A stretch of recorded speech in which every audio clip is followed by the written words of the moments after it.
ఇవాల్టి top 20 news. Telangana వార్తలు. రాష్ట్ర వ్యాప్తంగా ఎండల తీవ్రత విపరీతంగా పెరుగుతున్న నేపథ్యంలో ప్రజలు తగిన జాగ్రత్తలు తీసుకోవాలని తెలంగాణ ప్రభుత్వం అధికారికంగా హెచ్చరించింది. సంచలనం సృష్టించిన పీఎంజీ జ్యువెలరీ షాప్ రాబరీ కేసులో ముగ్గురు నిందితులను పోలీసులు అరెస్ట్ చేసి విచారిస్తున్నారు.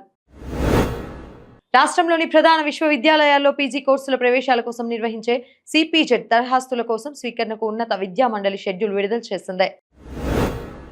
చాకలి ఐలమ్మ మనవరాలు శ్వేతను మహిళా కమిషన్ సభ్యురాలిగా నియమించడంతో ఆమె కుటుంబ సభ్యులు గాంధీ భవన్ లో కాంగ్రెస్ నేతలను కలిశారు. హైదరాబాద్ లోని పేట్ బషీరాబాద్ పిఎస్ వద్ద ఐఎఫ్టియు ఆధ్వర్యంలో నిందితుల అరెస్ట్ కోరుతూ భారీ నిరసన వ్యక్తమైంది. టీశాట్ నెట్వర్క్ నిర్వహణ బాధ్యతలను తెలంగాణ ప్రభుత్వం అధికారికంగా విద్యాశాఖకు బదిలీ చేసింది. సాంకేతిక కారణాల వల్ల చెన్నై ఎక్స్ప్రెస్ రైలు మార్గమధ్యంలో 2.5 గంటల పాటు నిలిచిపోవడంతో ప్రయాణికులు తీవ్ర ఇబ్బందులు పడ్డారు. ఆంధ్ర వార్తలు. ఇంధన పొదుపు మరియు ప్రజాధనం వృధా కాకుండా ఉండేందుకు ముఖ్యమంత్రి చంద్రబాబు నాయుడు తన భద్రతా వాహనాల శ్రేణిని భారీగా తగ్గించుకున్నారు. సచివాలయంలో జరగబోయే మంత్రివర్గ సమావేశంలో ఎంఎస్ఎంఈల అనుమతులను ఆన్లైన్ ద్వారా సులభతరం చేసే అంశంపై నిర్ణయం తీసుకోనున్నారు.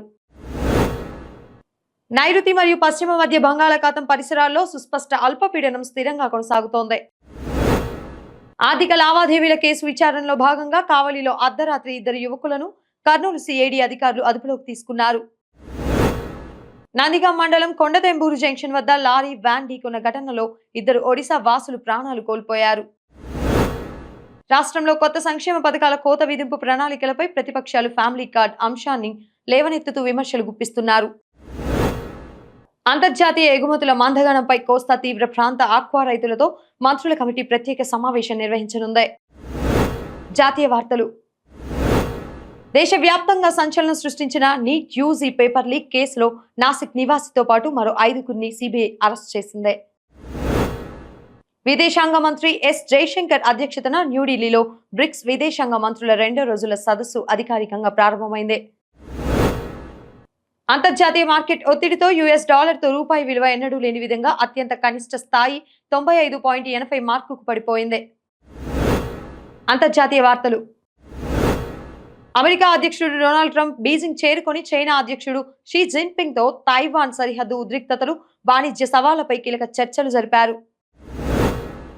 యుఏఈ తీరంలో ఒమాన్ సమీపంలో కమర్షియల్ షిప్ పై జరిగిన దాడిపై భారత విదేశాంగ శాఖ స్పందిస్తూ భారత సిబ్బంది అంతా సురక్షితంగా ఉన్నారని ప్రకటించింది. ఇరాన్ రాజధాని టెహ్రాన్ పరిసర ప్రాంతాల్లో రిక్టర్ స్కేలుపై 4.6 తీవ్రతతో బలమైన భూకంపం సంభవించింది.